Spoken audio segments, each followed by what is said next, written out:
আসসালামু আলাইকুম সবাইকে। আমি জানাতে তাবাসসুম তোমাদের জন্য ইজি বায়োলজি বইয়ের যে জ্ঞানমূলক প্রশ্ন রয়েছে সেটা নিয়ে তোমাদের সামনে হাজির হয়ে গেলাম। তোমাদের যাদের জ্ঞানমূলক প্রশ্ন সমাধান সমস্যা রয়েছে তারা কিন্তু এই ক্লাসগুলো করে অনেক উপকৃত হবে। তো আজকের ক্লাসে আমরা অধ্যায় 1 এর যে জ্ঞানমূলক প্রশ্ন আছে সেই প্রশ্নগুলো আজকে সলভ করব এবং এই প্রশ্নগুলো কিন্তু খুব ইম্পর্টেন্ট, কারণ বিভিন্ন বোর্ডে দেখবা যে এই প্রশ্নগুলো আসছে, সুতরাং এই প্রশ্নগুলো মিস দেওয়ার কোনো সুযোগ নেই। তো আর তোমাদের জন্য এই জ্ঞানমূলক প্রশ্ন এমনভাবে বাছাই করা হয়েছে যাতে তোমাদের বোর্ড পরীক্ষায় কমন পড়ে। তো চলো আজকে আমাদের ক্লাসটা আমরা শুরু করে দেই। প্রথম প্রশ্নটা খেয়াল করো, কি বলেছে, ভ্রূণবিদ্যা কাকে বলে।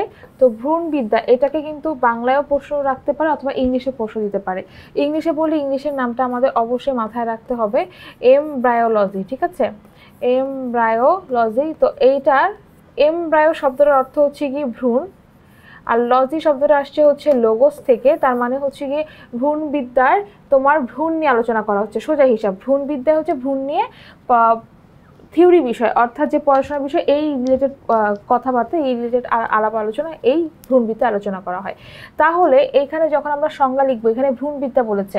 আমরা জানি জীববিজ্ঞানকে দুই ভাগে ভাগ করা যায়, একটা ভৌত বিজ্ঞান, একটা হচ্ছে ফলিত বিজ্ঞান। তো ভৌত বিজ্ঞানের শাখাগুলো আমাদের মনে থাকবে, যেমন হচ্ছে গিয়ে ভ্রূণবিদ্যা, তারপর হচ্ছে বিবর্তনবিদ্যা, অঙ্গ সংস্থাবিদ্যা, সবগুলো হচ্ছে ভৌত বিজ্ঞানের মধ্যে পড়ছে।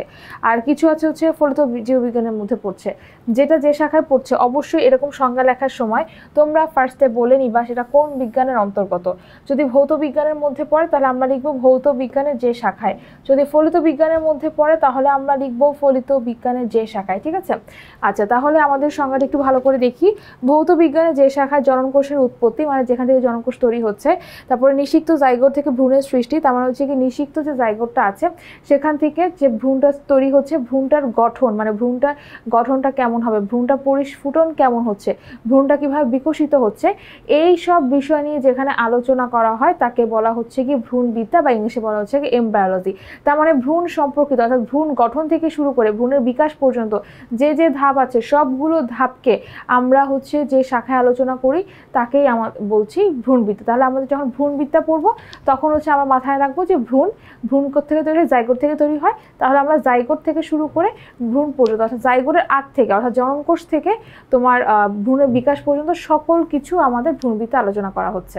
এইভাবে আমি যেভাবে সংজ্ঞাটা বুঝালাম, তোমরা এরপরে যে সংজ্ঞাটাই লেখো না কেন, যেমন শ্রেণীবিন্যাস বিদ্যা হতে পারে, অঙ্গসংস্থান বিদ্যা হতে পারে, শারীরবিদ্যা হতে পারে, সকল ধরনের বিদ্যার সংজ্ঞা লেখার সময় অবশ্যই এইভাবে করে লিখতে হবে, বুঝে লিখতে হবে, কারণ এই প্রশ্নগুলো কিন্তু কয়েক খুব বেশি আসে। তারপরে প্রশ্নটা খেয়াল করো, কি বলেছে, বিবর্তন বিদ্যা কি।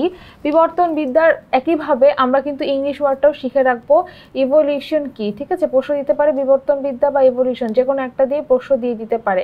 ঠিক আছে, তাহলে এখানে খেয়াল করো যে বিজ্ঞানের যে শাখায় পৃথিবীতে প্রাণের বিকাশ, জীবের বিবর্তন এবং ক্রমবিকাশের তথ্যসমূহ আলোচনা করা হয় তাকে বিবর্তন বিদ্যা বলা হয়। ঠিক আছে, তাহলে এই বিবর্তন বিদ্যার ক্ষেত্রে আমরা মাথায় রাখবো, বিবর্তন বিদ্যা বলতে কি বোঝানো হয়, যখন একটা জীব থেকে আরেকটা জীবের উৎপত্তি হচ্ছে তখন কিন্তু সেই জীবের মধ্যে পরিবর্তন আসছে, কারণ প্রত্যেকটা জীব কিন্তু আলাদা, একটা জীব থেকে আরেকটা জীব আলাদা। এখন এই যে বিবর্তনগুলো, এই বিবর্তনগুলোকেই মূলত যে শাখা আলোচনা করা হচ্ছে, এবং এই বিবর্তনগুলো যেভাবে আসছে ক্রমবিকাশের ধারা, এই যে ধারাগুলো একসাথে যেখানে আলোচনা করা হয় তাকে বিবর্তন বিদ্যা বলবে। ঠিক আছে, তারপরে দেখো হিস্টোলজিকে, এটা অনেক বেশি ইম্পর্টেন্ট একটা প্রশ্ন, কারণ এটা অনেকবার বোর্ডে আসছে।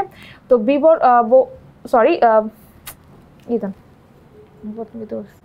তিন নম্বর প্রশ্ন থেকে আবার শুরু করছি। তারপরে প্রশ্নটা দেখো, হিস্টোলজি কি। হিস্টোলজির এটার বাংলা হচ্ছে কি টিস্যু বিদ্যা। ঠিক আছে, হিস্টো শব্দের অর্থ হচ্ছে টিস্যু, হিস্টো শব্দের অর্থ হচ্ছে কি টিস্যু, আর লজি শব্দের অর্থ হচ্ছে কি বিদ্যা। তাহলে যে শাখায় টিস্যু নিয়ে আলোচনা করা হয়, সোজা হিসাব, যে শাখায় টিস্যু নিয়ে আলোচনা করা হয় তাকে হচ্ছে টিস্যু বিদ্যা বা হিস্টোলজি বলে। এবং এই প্রশ্নটা অনেক বেশি ইম্পর্টেন্ট, কারণ দেখো তোমরা এটা এই এতগুলো বোর্ডে কিন্তু এই প্রশ্নটা আসছে। হিস্টোলজি এবং সাইটোলজি এই দুটো প্রশ্নই দেখবা যে ঘুরে ফিরে আসে বেশিরভাগ সময়। তাহলে আমরা কিভাবে এটা গুছিয়ে লিখতে পারি, যে জীববিজ্ঞানের যে শাখায় বিভিন্ন টিস্যুসমূহের গঠন, তারপরে সেটার বিন্যাস এবং কার্যাবলী নিয়ে আলোচনা করা হয় তাকে হিস্টোলজি বা টিস্যুবিদ্যা বলা হয়। তারপরে প্রশ্নটা খেয়াল করো, জীববিজ্ঞানের জনককে। জীববিজ্ঞানের জনক হচ্ছে গ্রিক দার্শনিক অ্যারিস্টটল। ভৌত জীববিজ্ঞান কি? ভৌত জীববিজ্ঞান মানে হচ্ছে জীববিজ্ঞানের যে শাখায় জীবের বিভিন্ন ভৌত বিষয় নিয়ে আলোচনা করা হয় বা তত্ত্বীয় বিষয় নিয়ে আলোচনা করা হয়, সোজা হিসাব তত্ত্বীয় বিষয় বা থিওরি বিষয় নিয়ে আলোচনা করা হয়, তাই ভৌত জীববিজ্ঞান। তো থিওরি বিষয় বলতে শুধুমাত্র পড়াশোনা, এটার কোনো প্রয়োগ ক্ষেত্র থাকবে না বা প্রায়োগিক ক্ষেত্র থাকবে না। যেমন শারীরবিদ্যা, এই যে হিস্টোলজি, তারপর হচ্ছে সাইটোলজি বা কোষবিদ্যা, তারপর হচ্ছে বিবর্তনবিদ্যা, এই সবগুলি হচ্ছে ভৌত জীববিজ্ঞানের মধ্যে পড়বে। তারপরে প্রশ্ন দেখো, শারীরবিদ্যা কাকে বলে? জীববিজ্ঞানের যে শাখায় জীবের যাবতীয় শারীরবৃত্তীয় কাজের বিবরণ নিয়ে আলোচনা করা হয় তাকে শারীরবিদ্যা বলে। অবশ্যই আমরা ব্র্যাকেটে লিখে দিব যে কি কি শারীরবৃত্তীয় কাজ নিয়ে আলোচনা করা হয়। রেচন, শ্বসন, সালোক সংশ্লেষণ। তাহলে অনেকের প্রশ্ন হতে পারে যে এগুলো কিভাবে শারীরবৃত্তীয় কাজ হয় বা এটা শারীরবৃত্তীয় কাজ বলতে আসলে কি বোঝানো হয়। আচ্ছা, মূলত একটা জীব, সেটা উদ্ভিদ হোক বা প্রাণী হোক, তার ভিতরে অনেক রাসায়নিক ক্রিয়া বিক্রিয়া চলতে থাকে। যেমন আমরা একটা ধরে বলি যে সালোক সংশ্লেষণ, তোমরা সবাই পড়েছো।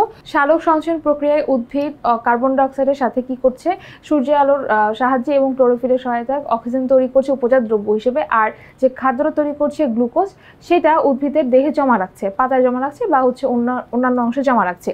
এই যে প্রক্রিয়াটা উদ্ভিদের দেহে ঘটছে, এটাকে আমরা শারীরবৃত্তীয় প্রক্রিয়া বলছি, কারণ এটা কিন্তু একটা রাসায়নিক বিক্রিয়া, কিন্তু এটা উদ্ভিদের প্রয়োজনে এই বিক্রিয়াটা ঘটছে।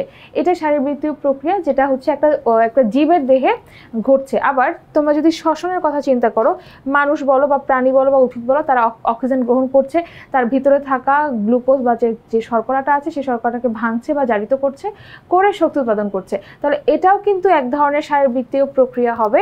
এই শারীরবৃত্তীয় প্রক্রিয়া কিন্তু আমাদের দেহে ক্রমাগত চলতে থাকে।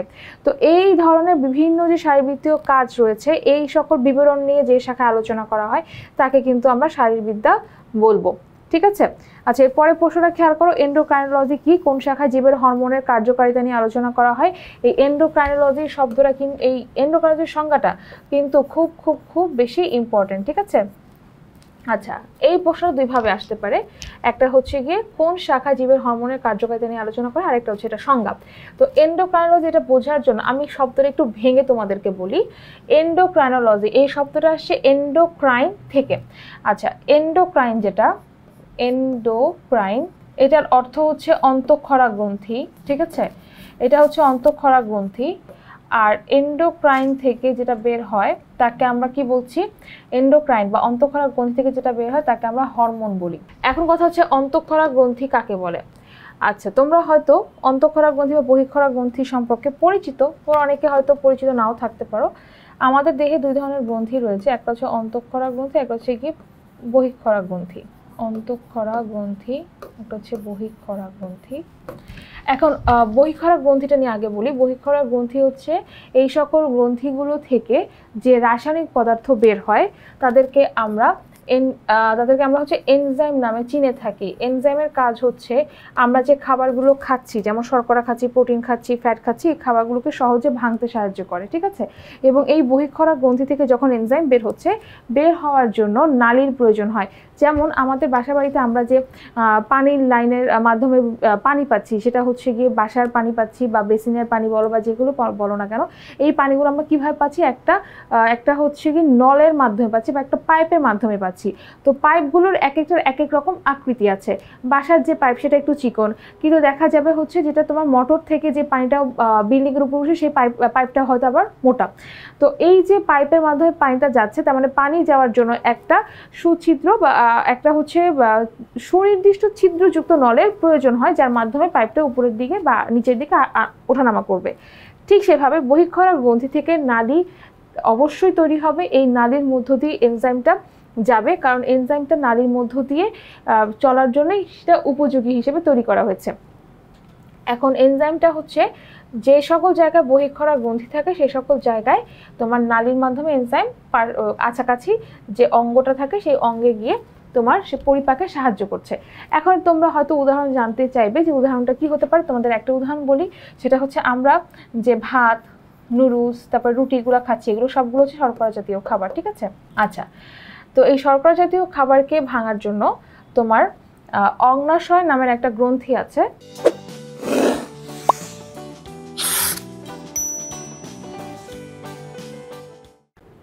যেটা হচ্ছে আমাদের যদি তোমরা 5 নম্বর অধ্যায় পড়ো তাহলে জানতে পারবে। অগ্নাশয় যে গ্রন্থিটা আছে সেখান থেকে এক ধরনের এনজাইম বের হয়। অগ্নাশয় গ্রন্থিকে আমরা হচ্ছে সাধারণত মিশ্র গ্রন্থি বলে থাকি, মানে অগ্নাশয় অন্তঃক্ষরা হিসেবে কাজ করে, বহিঃক্ষরা হিসেবে কাজ করে। তো আমি এখন বহিঃক্ষরা হিসেবে তার কাজটা বলছি। তো অগ্নাশয় যেহেতু বহিঃক্ষরা গ্রন্থি, তাই সেখান থেকে এনজাইম বের হয়। তো অগ্নাশয়ে যে বহিঃক্ষরা গ্রন্থি আছে সেখান থেকে তোমার অ্যামাইলেজ নামের এক ধরনের এনজাইম বের হবে। সেই অ্যামাইলেজ এনজাইম কি করবে, শর্করাটাকে ভাঙবে, ভেঙে সরল শর্করায় পরিণত করবে। কিসে পরিণত করবে? সরল শর্করায় পরিণত করবে। এই যে আমি অ্যামাইলেজের কথা বললাম, এটা হচ্ছে একটা এনজাইম। আর আমি যে অগ্নাশয়ের কথা বললাম, যে অগ্নাশয় থেকে তোমার অ্যামাইলেজ বের হচ্ছে, সেই অগ্নাশয় হচ্ছে একটা বহিঃক্ষরা গ্রন্থি। বুঝতে পেরেছো? আমি উদাহরণ দিয়ে বলে দিলাম। এখন আসো অন্তঃক্ষরা গ্রন্থি। অন্তঃক্ষরা গ্রন্থি হচ্ছে বহিঃক্ষরার বিপরীত। কেন? অন্তঃক্ষরা গ্রন্থি থেকে যে রাসায়নিক পদার্থগুলো বের হয় সেগুলোকে আমরা হরমোন বলে চিনি, এবং হরমোন বের হওয়ার জন্য কোনো নালীর প্রয়োজন হয় না। এনজাইম বের হওয়ার জন্য যেমন একটা পাইপের দরকার হয়, কিন্তু হরমোনের জন্য কোনো পাইপ কোনো নালীর প্রয়োজন হয় না। সেই ক্ষেত্রে হরমোন কিন্তু দূরবর্তী কোনো জায়গায় গিয়ে কাজ করতে পারে। ঠিক আছে? উদাহরণ কি? উদাহরণ অন্তঃক্ষরা গ্রন্থির একটা উদাহরণ আমি বলে দিচ্ছি। আমাদের শরীরের সবচেয়ে ছোট অন্তঃক্ষরা গ্রন্থির নাম পিটুইটারি গ্রন্থি, এবং পিটুইটারি গ্রন্থিকে তোমার গ্রন্থিরাজও বলা হয়, কারণ এটা হচ্ছে গিয়ে ছোট গ্রন্থি কিন্তু এর কাজ বেশি। অর্থাৎ এখান থেকে যে হরমোন বের হয় সেই হরমোনগুলোর পরিমাণ অনেক বেশি। পিটুইটারি গ্রন্থি থেকে এক ধরনের হরমোন বের হবে, মানে এক ধরনের না, অনেকগুলো হরমোন বের হবে।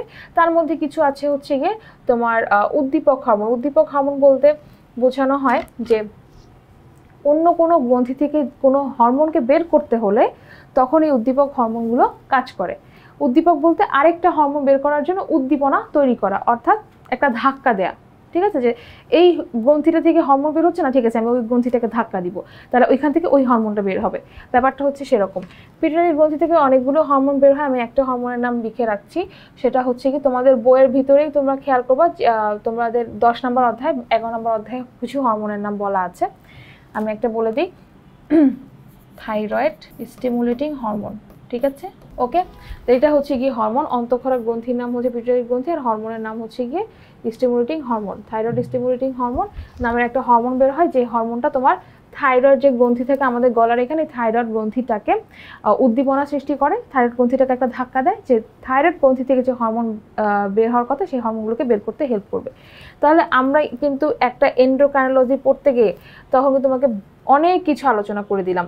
তাহলে যাতে আলোচনাটা করার কারণ এটাই, তোমাদের যাতে প্রশ্ন না থাকে, আচ্ছা অন্তঃক্ষরা গ্রন্থি কি, আচ্ছা হরমোন কি, এটার কাজ কি, এই প্রশ্নগুলো যাতে না থাকে, যেন আমি একবার এই জিনিসটা বুঝিয়ে দিলাম, সাথে বহিঃক্ষরা গ্রন্থিটাও বলে দিলাম, যাতে হচ্ছে তোমরা হয়তো পড়তে গিয়ে অনেক জায়গায় পাবে, তোমাদের যাতে কোনো মিসআন্ডারস্ট্যান্ডিং না হয়। আচ্ছা, তাহলে আমরা বুঝতে পারছি অন্তঃক্ষরা গ্রন্থি থেকে সবসময় হরমোন বের হবে, বহিঃক্ষরা গ্রন্থি থেকে সবসময় এনজাইম বের হবে।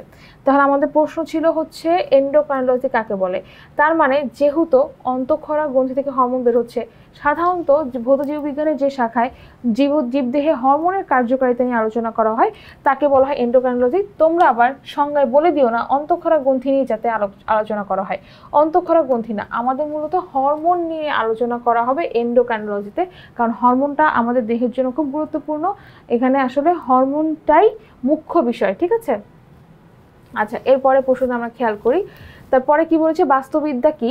ভৌতবিজ্ঞানে যে শাখায় প্রাকৃতিক পরিবেশের সাথে জীবের আন্তঃসম্পর্ক নিয়ে আলোচনা করা হয় তাকে বাস্তুবিদ্যা বা ইংলিশে বলা হয় ইকোলজি। আমরা ইংলিশ নামটাও শিখে রাখবো। এই বাস্তুবিদ্যা আমরা অধ্যায় 13-তে পড়বো। দেখা যাবে যে অধ্যায় 13-তে তোমরা দেখবা যে জলজ বাস্তুতন্ত্র বা পুকুরের বাস্তুতন্ত্র দেওয়া আছে। তো বাস্তুবিদ্যা বা বাস্তুতন্ত্র হচ্ছে গিয়ে মানে একই বিষয়ের মধ্যেই পড়ছে। প্রাকৃতিক পরিবেশের সাথে জীবের আন্তঃসম্পর্ক। প্রাকৃতিক পরিবেশ বলতে একটা পরিবেশে গাছপালা, পশু পাখি আছে, তারপর হচ্ছে অণুজীব রয়েছে বা বিয়োজক রয়েছে। তো এই প্রাকৃতিক পরিবেশের সাথে যে কোনো জীবের, সেটা মানুষ হোক, উদ্ভিদ হোক বা অন্য প্রাণী হোক, তাদের মধ্যে যে সম্পর্কটা বিদ্যমান সেটা নিয়ে যে শাখা আলোচনা করা হয় তাকে বাস্তুবিদ্যা বলা হচ্ছে। ঠিক আছে? তারপরে দেখো ফলিত জীববিজ্ঞান কাকে বলে। ফলিত জীববিজ্ঞান হচ্ছে জীববিজ্ঞানের এমন একটা শাখা যেখানে জীবন সংশ্লিষ্ট প্রায়োগিক বিষয় নিয়ে আলোচনা করা হয়, অর্থাৎ যে শাখায় তোমার হচ্ছে প্রয়োগ ক্ষেত্র বা হচ্ছে প্র্যাকটিক্যাল বিষয় নিয়ে আলোচনা করা হয় তাকে বলা হচ্ছে ফলিত জীববিজ্ঞান। এরপরে প্রশ্ন দেখো, প্রত্নতত্ত্ববিদ্যা বা জীবাশ্ম বিজ্ঞান কি? প্রাগৈতিহাসিক জীবের বিবরণ এবং জীবাশ্ম সম্পর্কিত বিজ্ঞানই হলো প্রত্নতত্ত্ববিদ্যা বা জীবাশ্ম বিজ্ঞান, ইংলিশে বলা হয় প্যালিওন্টোলজি। এটাতে হচ্ছে গিয়ে তোমার বহু যুগের যে জীবগুলো মাটির নিচে চাপা পড়ে আছে, যেগুলো জীবাশ্ম হিসেবে আছে, সেই জীবাশ্ম সম্পর্কিত বিজ্ঞান বা এই জীবাশ্মগুলো কত বছর আগে তাদের উৎপত্তি ছিল, তাদের দেহ কেমন বা তাদের আকার আকৃতি কেমন, এগুলো নিয়ে যে গবেষণাটা হয়, যে শাখা আলোচনা করা হয় তাকে প্রত্নতত্ত্ববিদ্যা বা জীবাশ্ম বিজ্ঞান বলা হচ্ছে। তারপরে প্রশ্ন খেয়াল করো, আর্কিগোনিয়াম কি? সপুষ্পক উদ্ভিদ অর্থাৎ জননক্ষম উদ্ভিদের স্ত্রী জননাঙ্গই হলো আর্কিগোনিয়াম। আচ্ছা, সপুষ্পক উদ্ভিদ বলতে যে সকল উদ্ভিদে ফুল ফল তৈরি হচ্ছে সেটাকে সপুষ্পক উদ্ভিদ বলে।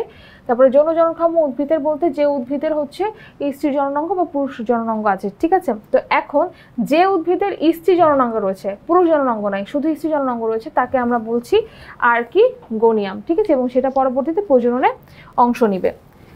তারপরে প্রশ্নটা খেয়াল করো কি বলেছে, বায়ো ইনফরমেটিক্স কাকে বলে? বায়ো শব্দটা কোত্থেকে আসছে? জীববিজ্ঞান থেকে আসে। বায়ো শব্দের অর্থ কি? বায়ো শব্দের অর্থ হচ্ছে কি জীববিজ্ঞান, বা মানে বায়ো বলতে হচ্ছে জীবন বোঝায়। আর বায়োলজি শব্দটাতে তোমরা কিন্তু বায়ো শব্দটা পাচ্ছ, যেটার অর্থ হচ্ছে জীবন। এখন দেখো, ফলিত জীববিজ্ঞানের যে শাখায় কম্পিউটার প্রযুক্তি নির্ভর জীববিজ্ঞান ভিত্তিক তথ্য নিয়ে আলোচনা করা হয় তাকে বায়ো ইনফরমেটিক্স বলা হয়, যেমন ক্যান্সার বিশ্লেষণ বিষয়ক বিজ্ঞান। তাহলে ফলিত জীববিজ্ঞানের যে শাখায় হচ্ছে কম্পিউটার প্রযুক্তির উপর নির্ভর করে যে জীববিজ্ঞানের তথ্য নিয়ে আলোচনা করা হয় বা যে গবেষণাগুলো করা হচ্ছে তাকে বলা হয় বায়ো ইনফরমেটিক্স। ইনফরমেটিক্স দেখে বুঝে ফেলবা যেটা হচ্ছে কম্পিউটার সংশ্লিষ্ট কোনো কাজ, ঠিক আছে। কম্পিউটারের সংশ্লিষ্ট কোনো কাজ মানে কম্পিউটারে হয়তো কোনো গবেষণা নিয়ে আলোচনা করা হচ্ছে, সেটা মূলত বায়ো ইনফরমেটিক্সের মধ্যে পড়বে। যেমন ক্যান্সার বিশ্লেষণ বিষয়ক বিজ্ঞান। এখন ক্যান্সার বিশ্লেষণ বিষয়ক বিজ্ঞানে কি থাকতে পারে, যে ক্যান্সারটা কেন হচ্ছে, কোন ভাইরাসের জন্য হচ্ছে, তো এইটা নিয়ে বা ডিএনএর যে গঠন বা ডিএনএটা কিভাবে পরিবর্তন হচ্ছে, এই সব জিনিস নিয়ে যে বিশ্লেষণ করা হবে সেটাকে আমরা বায়ো ইনফরমেটিক্সের মধ্যে ফেলে দিব। এরপরে প্রশ্নটা আমরা একটু খেয়াল করি। এরপরে প্রশ্নটা হচ্ছে কি, কনজুগেশন কি? জৈবনিকভাবে ভিন্ন কিন্তু গঠনগতভাবে একই এরূপ দুটি গ্যামেটের মিলনের মাধ্যমে প্রোটিস্টা রাজ্যের জীবগুলোতে যে যৌন প্রজনন ঘটে তাই সেই প্রক্রিয়াকে কনজুগেশন বলে। আচ্ছা, জৈবনিকভাবে ভিন্ন বলতে বোঝানো হচ্ছে একটা পুং গ্যামেট হিসেবে কাজ করবে, আরেকটা হচ্ছে স্ত্রী গ্যামেট হিসেবে কাজ করবে, ঠিক আছে। মানে জৈবনিক হিসেবে ভিন্ন কিন্তু গঠনগতভাবে একই রকম, অর্থাৎ তারা দুইজন দেখতে একদম সেম টু সেম হবে। অর্থাৎ জৈবনিকভাবে ভিন্ন, তাদের হচ্ছে জীবগতভাবে একজন হচ্ছে পুরুষ হিসেবে কাজ করবে, একজন স্ত্রী হিসেবে কাজ করবে, কিন্তু তারা দেখতে একদম সেম টু সেম হবে। এরকম দুইটা গ্যামেটের মিলনের মাধ্যমে যেটা তৈরি হয়, মিলনের মাধ্যমে যে প্রোটিস্টা যে জীবগুলোতে যে যৌন জনন হবে তাকে আমরা কনজুগেশন বলবো। ওকে, অনেক ক্ষেত্রে এটা হয়, এটার উদাহরণ হচ্ছে কি একটা যে এক কোষে বা বহুকোষী শৈবাল এটার মধ্যে পড়ে। তো সাধারণত যেটা হয় যে দুইটা শৈবাল যখন কাছাকাছি আসবে তখন তাদের মধ্যে যে নিউক্লিয় বস্তু আছে, তো শৈবাল দুটো দেখতে খুব সেম টু সেম হয়, মানে একই রকম দেখতে হয়, তাদের গ্যামেটটা একই রকম দেখতে হয়, কিন্তু একটা পুং হিসেবে কাজ করবে বা পুরুষ হিসেবে কাজ করবে, একটা স্ত্রী হিসেবে কাজ করবে। তো এটা যখন কাছাকাছি আসবে তাদের মধ্যে যে নিউক্লিয়ার বস্তু আছে সেটা হচ্ছে আদান প্রদান করে, শুধুমাত্র আদান প্রদান করে, এটাকে আমরা হচ্ছে কি কনজুগেশন বলবো, ঠিক আছে। এবং এই সংজ্ঞাটা দেওয়ার সময় বলতে হবে কোন রাজ্যের জীবের মধ্যে এই কনজুগেশনটা দেখা যায়। তারপরে প্রশ্ন খেয়াল করো কি বলেছে, শ্রেণীবিন্যাস কাকে বলে? বিশাল জীবজগতের জীবগুলোর গঠন, জনন, বাসস্থান, খাদ্য গ্রহণ, উৎপত্তি, বিবর্তন ইত্যাদি পারস্পরিক সাদৃশ্য বৈসাদৃশ্যের ভিত্তিতে সাজানোকে বা বিন্যস্ত করাকে শ্রেণীবিন্যাস বলে। শ্রেণীবিন্যাস মানে কি? শ্রেণীবিন্যাস মানে শ্রেণী অনুযায়ী বিন্যাস করা। কিভাবে শ্রেণী অনুযায়ী বিন্যাস করবে? এই যে এত যে জীব আছে এদের গঠন কেমন, এদের হচ্ছে জনন কেমন হয়, যৌন প্রজনন, তারা কোথায় থাকে মানে বাসস্থান, তাদের খাদ্য কীরকম হচ্ছে, তাদের উৎপত্তি বা বিবর্তন, এই সবগুলো বিষয় নিয়ে যেভাবে সাজানো হচ্ছে বা সাজানো বা বিন্যস্ত করাকে আমরা শ্রেণীবিন্যাস বলছি। আচ্ছা, এরপরে প্রশ্ন দেখো, শ্রেণীবিন্যাসের লক্ষ্য কি? শ্রেণীবিন্যাসের লক্ষ্য হচ্ছে বিশাল এবং বৈচিত্র্যময় জীবজগৎকে সহজভাবে অল্প পরিশ্রম এবং অল্প সময় সঠিকভাবে জানা। এটাই হচ্ছে মূলত শ্রেণীবিন্যাসের লক্ষ্য। যদি জ্ঞানমূলকের জন্য প্রশ্ন আসে তোমরা এইভাবে উত্তরটা লিখে দিবে। তাহলে আজকের ক্লাসে আমরা কিছু জ্ঞানমূলক প্রশ্নের উত্তরগুলো জানলাম এবং বুঝিয়ে দিলাম যাতে তোমাদের সহজে এই পড়াগুলো মাথার মধ্যে বসে যায়, সহজে যাতে তোমরা বুঝতে পারো। তো আজকের ক্লাসটা আমি এখানে শেষ করছি। অবশ্যই তোমরা এই ক্লাসটা করে উপকৃত হবে। নেক্সট ক্লাসের জন্য তোমাদের সবাইকে আহ্বান জানাচ্ছি। সবাই তাহলে ভালো থাকবে, সুস্থ থাকবে। আল্লাহ হাফেজ সবাইকে।